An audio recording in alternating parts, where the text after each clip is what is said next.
பழனியிலிருந்து சென்னைக்கு புதிய விரைவு ரயில் சேவை வரும் 2ஆம் தேதி முதல் தொடங்கப்படும் என்று திண்டுக்கல் நாடாளுமன்ற உறுப்பினர் சித்தன் தெரிவித்துள்ளார்.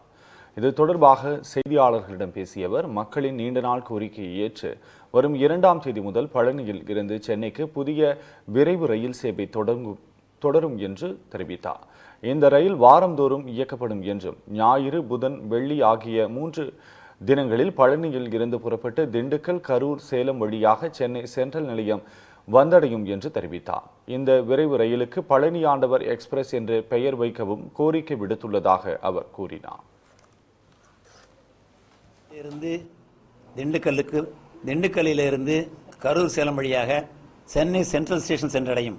அதிலும் கூட நம்முடைய கோரிக்கையை ஏற்று சென்னையிலிருந்து இந்த வழித்தடத்தில் வாரத்திற்கு 3 நாள் தான் ரயில் சேவை ஆரம்ப கட்டமாக இருக்கும்.